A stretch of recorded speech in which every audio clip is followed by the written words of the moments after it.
Hey cuties, welcome to Mimi Said What? I'm your host, Mimi Robinson, and this is Espi, my bougie bestie. Oh God, this is unfiltered girlfriend chatter with a dose of TV and entertainment and a side of pop culture. This one you're gonna love. Emma. Sweet Magnolias is coming back. Sweet Magnolias. When are they coming back? Because it's been years. The problem is, oh gosh, I feel like of all the Netflix shows, I feel like they let so much time lapse between the seasons of Sweet Magnolia and Jenny and Georgia. Like, we've been waiting for that for like 5 but years. because Austin about to be 17 by the time we come back, they're gonna have to replace the boy who played him to keep to make it make sense. Yeah, because he'll grow up. Yeah, like or write him out. Because what is going on? What's the problem? Is it funding? Do y'all need to go fund me?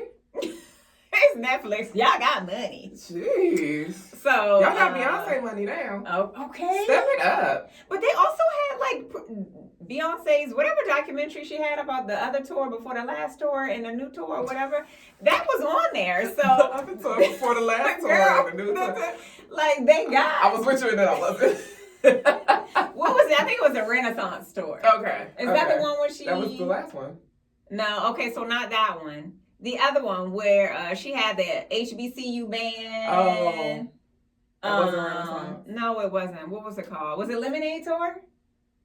Don't start me on Girl, I don't know. I don't know. The one before the Silver Pony. I wanted That's to all say I know. Lemonade, but also that Maybe. feels wrong. I don't know. Whatever tour she had before the Silver Pony. Okay. That one. Yeah. So they not new to it. They got money. They got money. They do. So it's time for our weekly margaritas. Okay, I'm ready. Season 4. Give me wine though. All right, so we headed back to Serenity with Maddie and Helen and Dana Sue. I gotta tell you, I miss the girls. I feel like Dana Sue is such a terrible name. So terrible. But they coming back to us on February 6th. Okay. I don't even fully recall where we left off. Definitely gonna have to watch the last 2 episodes. And yeah, I know. Helen was maybe pregnant. Was she? Yeah. Again? Was she pregnant before? No. Didn't she miscarry? I'll be making shit up. I don't know. Maybe. Is that the one where they had a fair? Fair? A fair, like a competition fair, like a fall fair. Or maybe it wasn't a fair. It was some sort of fall outdoor contest with the town. They had to go through. I do not recall. I hate it so much here. I do not recall. You're making faces that I cannot even clearly articulate. It was like a competition. They were in teams. Oh yes. What was it was like a scavenger hunt. Okay. I was thinking there was fair. some sort of thing that they were looking for. Somebody stole. I don't know. But I recall. Okay. Now yeah. I'm back. Yeah, okay. All right. We here. I'm back. I'm with you now. It's lonely out here on the ledge. Let me tell you. Yes. We are back. Okay. So yes, I believe it. She was pregnant. She was giving it another go with her longtime love, whatever. And then she was like, I wanted her to get with the black man. She was like, fuck this shit. And then he left. I don't know if she took him back after that. Oh, he was the one at the restaurant. At Dana Sue's restaurant? Ooh. The black guy. No. She had a white boyfriend. Oh, she went back to him, but she left the black guy to go back with the white dude. Yes. Who already broke her heart, people. Yes. And then I think she realized that this shit wasn't going to work out.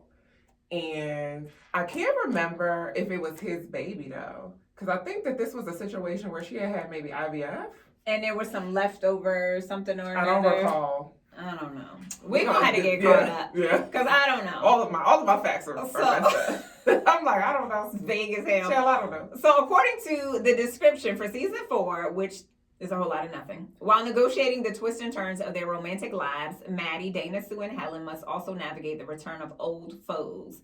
The loss of great love. That Maddie was with. That's right. He lost his shit. Yeah. Cal. Mm-hmm. Yeah. Okay, I remember that. The pain of transition from past dreams to present ones. Again, what the hell does that even mean? You talking about? But there was the baby daddy, Dana Sue. Oh, yeah. Yeah. He They was got back. back together. Yeah. Didn't they get remarried? I can't remember. I think they were getting remarried. We got to get caught up. But Definitely. Garcia Swisher, did not know that was Maddie's real name, said... What?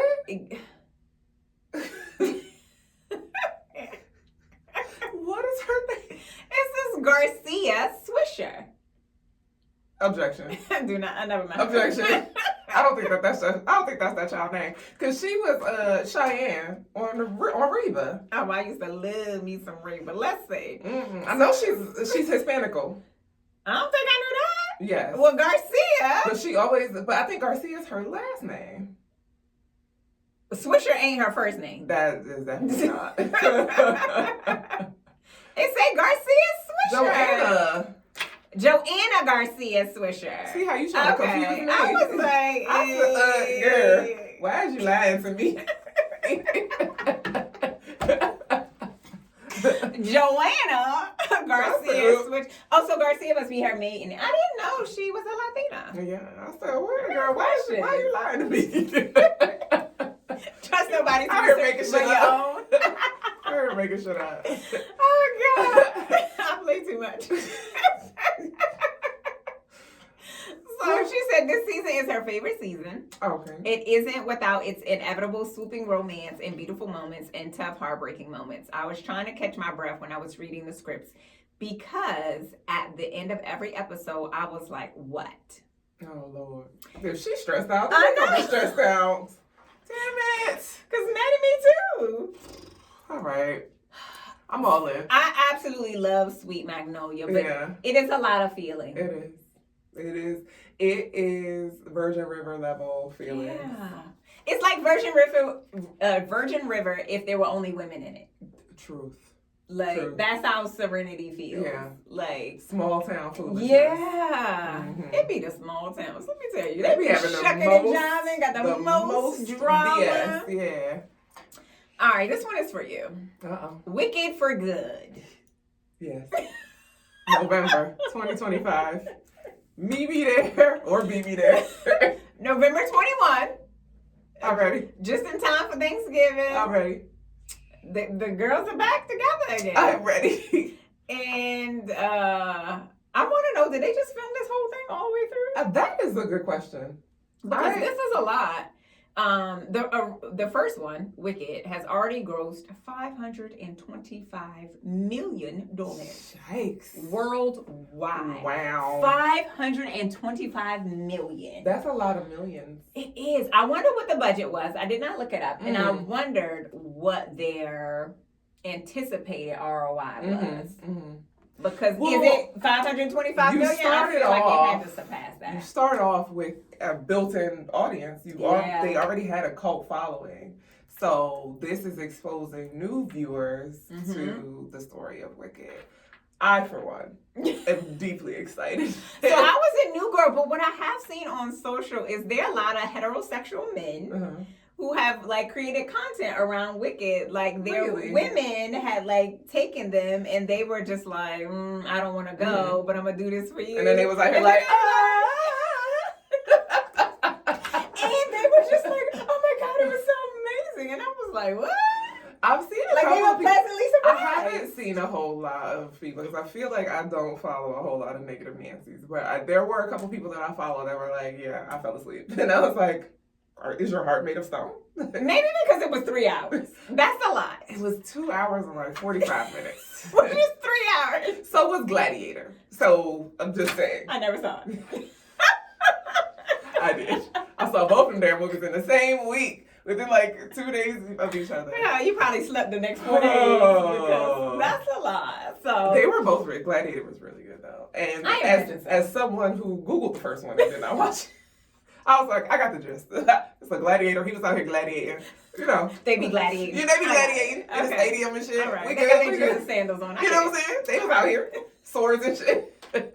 I got it. I got it. With arrows. I am good. But the second one, as a matter of fact, Mikey, I went with Mikey, and he was like, he was mad at how good it was. Because he fully intended to go to sleep while we were in the theater. Oh, he thought it was going to be You know that man don't stay awake. So he was like, I was very much looking forward to taking a nap while we were Because there. for 3 hours, that's a bomb nap. That's a solid nap, but he was awake the entire time. So that is the hallmark of a good movie. I'm gonna have to gladiate on streaming when it comes. Yeah, I'll definitely gladiate on streaming because that is a long. That's a long. I need a break. And Denzel was Denzel, but also not. Oh. Very interesting. He played the hell out of that role. I watched all of the press store. He played You know, like the a hell press out. store. Him and Pedro Pascal, they did their thing. They did their big one. It was not my kind of movie at all. I am, oddly enough, looking forward to, I don't know, I might be pissed off. I might eat these words. Oh no. Award season. Mm. Because there have been so many incredible projects. Mm-hmm. A lot of times you'll get one thing that's sweeping. And it may be Wicked, just saying. But you have Wicked, you have Gladiator. You have so many movies that are all like really high contenders. Yeah. I don't know. I'm prepared to be pissed off. Only because for I don't even know how many years in a row at this point, I am very much hoping for Cynthia Erivo to get her Oscar so that she could become an EGOT. She's got the EGT. She needs the O. And they need to stop playing on her face. They do. And she earned that. She has earned it. She earned it with Harriet. Yeah. Yeah. But you know. But that was a very black movie, if you will. You know the whites be trying to act like slavery They don't. didn't happen. And so this They be like, why y'all still mad? Okay. This was a broader audience. Mm-hmm. So I hope they give her, if she does not, burn it all down. it should be a revolt. I'm just saying. Cancel all your Burn it all streaming down. subscriptions. Burn it down. All of that. So November 21, 2025. I'm ready. It's happening. Let me pick out my outfit. All right. Big alphabet, not the little one. Y'all stop playing with her. Okay, I feel like this one, me and you are the only two people in America who care about. Okay. Which is oddly. Okay. XO Kitty. Oh, I'm so excited. Coming back. Oh, I'm so excited. For season 2. Did you see Peter? Peter's gonna be in it. No. Yeah. Oh wait, no, I did. Okay. Yes. I was like, this wasn't an appropriate level of excitement, bro. What? I saw Peter hit the screen. I said, I did see that. So it's coming back January 16th. That's tomorrow. That is tomorrow. I'm ready. So if y'all don't know, XO Kitty is a spinoff to All the Boys movie series that starred Kitty. Yeah. Her real name is Anna. Is a Netflix series. Really good. It's a couple of iterations of them. They are feel good. They're chick flickish, I'm gonna say. Yeah, it's like young people. Young adult chick Young flickish. adult coming of age type things. But they're so good. And then there's us. Right. We are not the target audience. I assure you. But we watched To All of the Boys. Yes, all of them. All three. All three. And then the spinoff XO Kitty, season 1, and now season 2 that's coming tomorrow. We gonna ride for y'all. So January 16th. Not the target audience, but we're here. But you found us. We're not. You found us and we're here. And we're telling people. You're welcome. Importantly. This was one of maybe my favorite things I've watched this year. I was trying to think if I was willing to compile a list of my favorite things. I feel like I'm not because I watch so many things. And I don't write them all down. But the Six Tripple Eight. I loved it so much. Now, me and T have told you that we don't like period pieces. And I still don't. But this one was an exception. So I feel like for me, this one was an exception because it's based on a true story. And it's like girl power. We're rooting for everybody black. However, I've got to say that I was angry for most of the movie because of the overt racism and the sexism. It was a twofer. And not only that, just because so many of these mindsets still exist. It's like we've come so far, but we ain't gone nowhere. But have we? Yeah. Yeah. So it pissed me off, but I think at the end, I just felt like a sense of pride, and I felt like I wanted to know more about these women. Like, they did what they always do when it comes to black women, is that they count us the fuck out. They like, and y'all we always save the day. We always y'all not gonna be able to do everybody. it, and then we do it. and then they like, oh. Oh. You did it. Oh, you did it. Okay. Right. Like it's no big deal. Because nobody else could do it. Not only did you do it, but they did it in record time. So, okay, so if you haven't, I wonder. It's the stress. If you haven't, why haven't you? Shit. That's the long and short of it. Because you should know about the 688 at this point. It is also in the top 10 on Netflix, and all your social media platforms are definitely discussing it, and for good goddamn reason. Also, shout out to Kerry Washington. Actually, shout out to Tyler Perry. This was a Tyler Perry movie. Again, I say shout out to Kerry Washington. This was a Tyler Perry how I feel about movie. it. There were no shitty wigs. Now, there were lots of wigs. There was a lot of wigs because, period piece. Yeah. There were no shitty wigs. There were no If shitty you wigs. did not know this was a Tyler Perry movie, you would not have known. He did a great we're gonna job. We're going to give him his directing props. But as far as acting props, oh, yeah. Kerry Washington. So this is my worry for did a award big one. season. Because this is a black movie. Mm-hmm. Really, it's not. It's a movie for everyone. It's a No, it's movie a black for women. movie. But it is a black cast. And the Academy like to play in our face a whole They lot. do.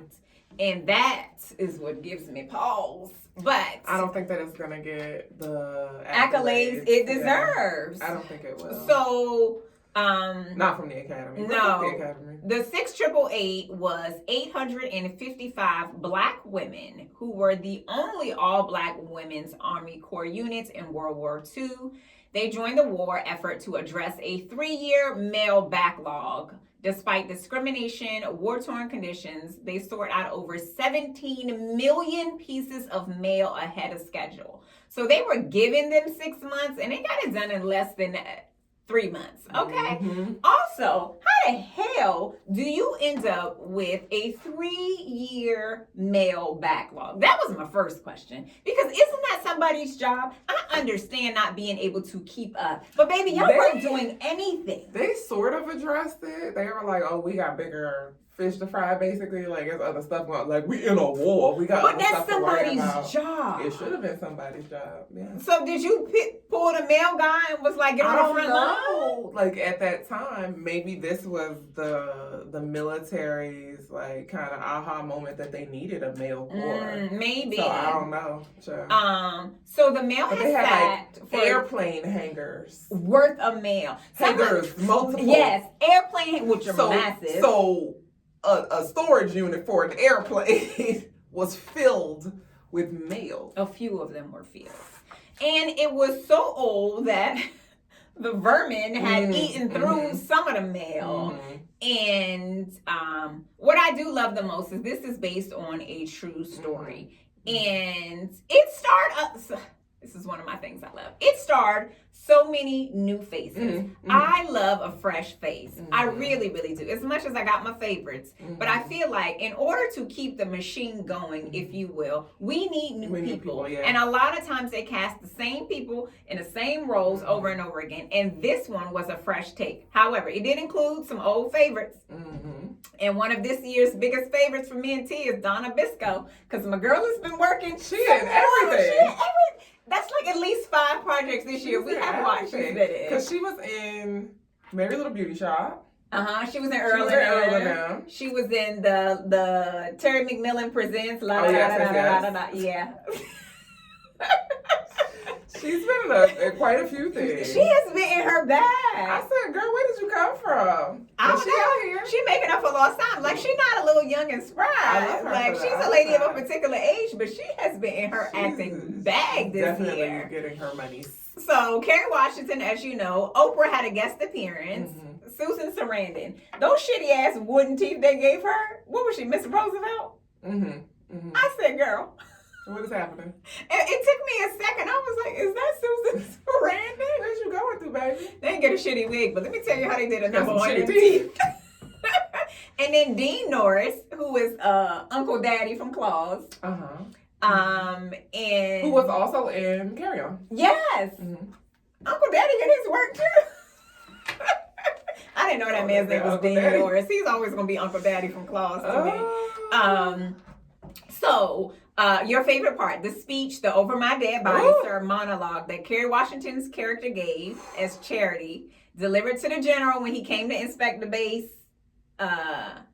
is actually based on real life. Oh, wow. She gave that speech in real life. Oh, wow. And I was like, because girl, that could have been, they could have closed out the movie with that, because I was giving her standing ovation. Okay, you could have rolled the music and the credits is seen. There's nothing else to see here. You had to tell me nothing, girl. Because I was like, shit, finally. Okay, about time. I would have been the heavyset girl where they were like, because she was like, you don't say nothing, like they gonna have. No, she kept popping off. Because I'd have been popping off. I knew she was gonna be the mouthy one. She was mouthy from the time we met her on the bus. It was giving Odette. It was real Odette. It was giving Odette. A sturdy woman. She was a sturdy woman. She was like, how am I supposed to fit my titties in this shirt? And the girl was like, breasts. She was like, you got breasts. I got titties. We are not the same. My Lord. Girl, she was in there trying to bind her titties, and she called it, to get into that uniform. She was like, this is the only way they gonna fit. But I loved how the Charity was like hard on them, and it was like a lot of us have heard, you have to be twice as good. She was hard on them, and she reminded them like, yo, like they're counting us out. Yeah. So I have to be tough on y'all because we gotta deliver. Yeah. We have to be perfect. As tough as she was on them, she protected them. And so I can handle you and she didn't take no shit. No, she didn't. I could handle you being tough on me. Knowing that you protect them, you have our best interests at heart. She wanted them to win, but she wasn't going to let them half-ass it. And I want to say, because of course I went down a rabbit hole. Oh, me too. I want to say that she became a general. I believe, yeah. So So she did not get court-martialed for cursing that man out. No. I did find a random fun fact. Spit in his face. Rabbit hole. Oh, you should have gave him some. I sure gave him his speed. Big Sean, he raps, he sings, maybe he does both, whatever. His grandmother was an actual member of the Six Tripple Eight. Oh. I saw this really, really cute video. She was a black captain. And he said he was raised, by his mom, but with the help of his grandmother. She's since gone on to glory. These women are old. And so I was just like, damn, like how cool is that? Obviously, that's something he grew up knowing. And us just learning the story, I was like, damn, like, your grandma was badass before you were even old enough to fully understand what that meant and what she endured. There was also a clip from another member. Her name is Lena Darracott. She has since passed. So she talked to Tyler in the cast via like a Zoom. And she was telling him that she was honored that he was telling their story and that he picked such a group of talented black women. She also said 85 some years later, and they're being honored in such a way. She thought nobody remembered them. And I was like, oh, girl, stop. Don't do it. And it was funny. So as she was talking, like you see close-ups of her, but you see the cast, girl, the whole cast was like... They were reading letters on Jennifer Hudson show? I don't know, some talk show. They were reading some of the letters. And I was like, I can't. And they were all crying. And I was like, I cannot. It's I so can't do this much. with y'all. And even in, you get the gravity of it, which it seems a little bit trivial in a sense. In today's time, I think it seems a bit trivial that, one, you'd have all this mail and that you care so much. But literally in a time where the only means of communication was in the mail, your loved one is out here serving in the war. You don't know if they dead or alive. And some of them wrote letters and died after, before their families even got the letters.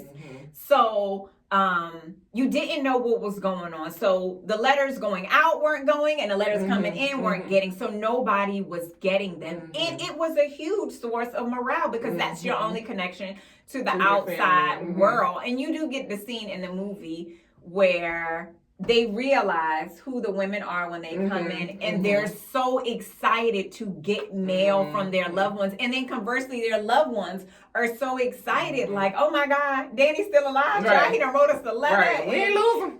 For 3 years, your child is gone to war and you don't know. You got nothing. Let my son be gone for 20 minutes. I was like, I'm in the war too. Did you make it safely? I'm in the war. Are you good? I'm over there. Okay, so for 3 years, like that's a big deal. Crazy. Yeah. So do go and watch 688. It's streaming on Netflix. It's a must-see. You ain't got to be black. You ain't got to be a woman. It's not required to watch. No. It's a movie. There's no password. It is not. It's a movie for everyone. My daughter, who is 12, was watching some of it, and she was actually into it, and I was like, I was impressed, girl. Because I thought she'd happily see her way out. But she was really into it. And I like the girl power, the badassery of it all. I love a good girl power moment. I was like, girl, I wanted to stand up and clap. I wish I could have seen it in a theater. It would have been a good movie to watch with a crowd. Yeah. But I would have cried. I ain't ashamed. I probably would have got teary. I probably wouldn't have cried. But you know, I keeps me a Q-tip in my purse. And so I had them off at the back. So as soon as they bubble up to the tear duct, just a little dab. I'm going to let it go. Let it go. Oh, God. So, yes, go watch it. You watch it with your mama, your daughter, your granddaughter, your great-grandma. My grandma is, how old is my grandma? 97, 98. She's still around kicking.